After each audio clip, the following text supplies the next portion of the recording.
Grief, the onion, and time.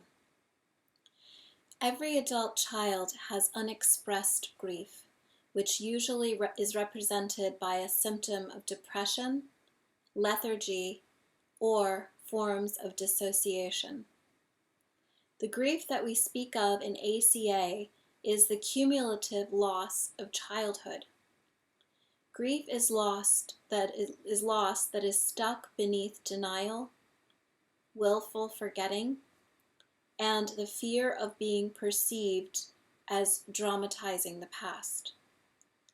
Grief is the built-up defeats, slights, and neglect from childhood. We carry this grief with us as we create careers, raise families, or trudge through life as best we can. Keeping ourselves busy or focusing on others seems to help us avoid looking at our childhood grief and loss, but it is there. Until we find ACA, we rarely understand the exact nature of our loss or how we can address it. If we sought help before ACA, our childhood loss was usually diagnosed as depression and commonly treated with ineffective methods. The losses that we speak of in ACA include the actions and inactions of our parents or family. Being shamed by our parents or a relative represents the loss of being able to feel whole as a person. Shame tramples a child's natural love and trust and replaces it with malignant self-doubt. With shame, we lose our ability to trust ourselves or others. We feel inherently faulty as a child. As adults, we can have a mistaken sense that something is wrong with us without even knowing why. Other childhood loss includes being unfairly criticized by our family or being compared to a brother or sister and coming up short. This represents a loss of feeling valued as a person by our family. When our parents project their own lack of self-worth onto us, we experience a loss as well. If our parents said that we are bad, dumb, or inferior, then they were actually projecting what they believed about themselves.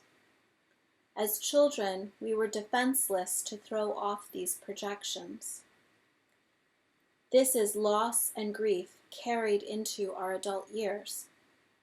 These are examples of loss in addition to the early loss of security brought by trauma and neglect.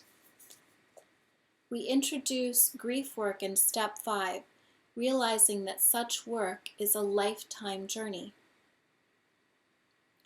Longtime ACA members understand the importance of claiming grief or loss.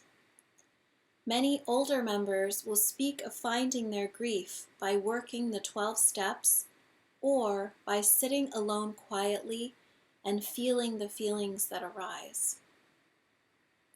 Experienced ACA members speak of grief with a sense of serenity rather than with sorrow or resentment. They have made peace with their loss and found wholeness.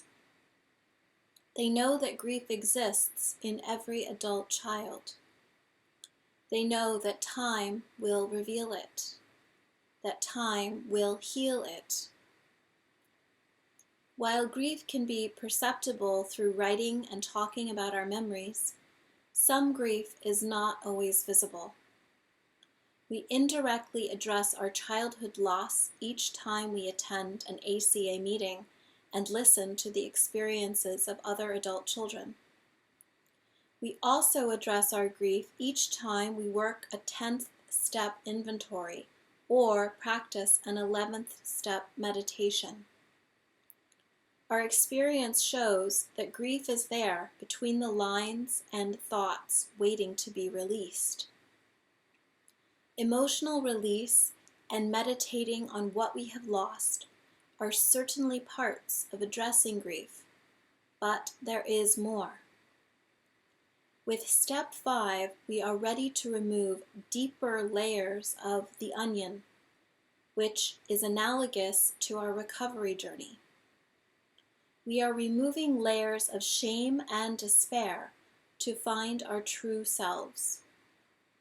We begin peeling back layers of the onion in step 1 with the admission of being powerless over the effects of family dysfunction. Just as an onion can bring tears, our grief work will help us find our tears. Our experience shows that grief is often stored in our minds and bodies, waiting to be purged when the time is right. We understand that grief is cumulative, which means all the neglectful and shaming acts of our past are piled up. We had not forgotten them as we thought. Our bodies remember. Our minds remember. Our inner child knows. In addition to addiction or depression, many of our members believe that grief helps fuel our compulsive acts, such as cleaning, perfectionism, sex, binge eating, work, gambling, and other addictions. Addressing grief is not self-pity. Self-pity is a refusal to accept real help while clinging to denial and a dead way of life.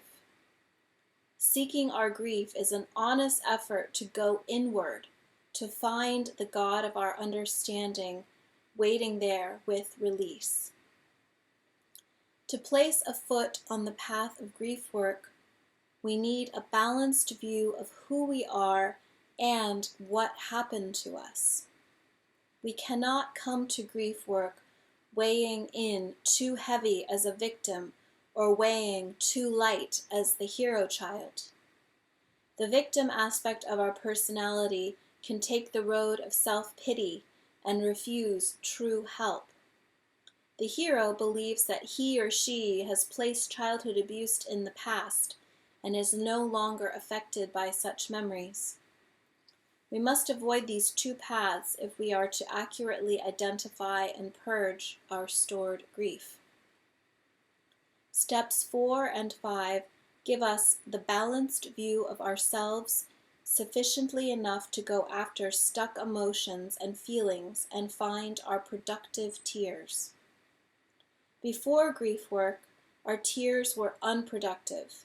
Before recovery, many adult children eventually stopped crying because their tears did not bring relief from relentless despair and abandonment. Grief work restores the power of tears. We cry deeply, knowing that we are finally safe and that we are finally understood. By finding our grief, we come to believe on a deeper level that our parents' dysfunction was not our fault. We did not do anything wrong as children to cause their sick behavior. We are not bad, defective, or imperfect. We are human. We are focusing on our lives and moving forward. We want to make things right and to understand who we are. By addressing our stuck grief with the steps, we get a better understanding of our assets as individuals and of our problematic behavior. We do not take too much responsibility for our family dysfunction, but we do not shrink from taking responsibility for our own harmful behavior. We are gentle with ourselves, but we don't make excuses for our behavior. We pray, we make amends, we continue to change our behavior in the steps going forward from here. We no longer judge ourselves without mercy, but we are saddened by our losses as children. This is the bittersweet taste of grief work. We also see the losses that our parents must have endured as children. In grief work, we find it easier to have forgiving thoughts of our parents because we begin to have forgiving thoughts of ourselves. We have separated from our family without abandoning our family. We have also found a safe family within ACA.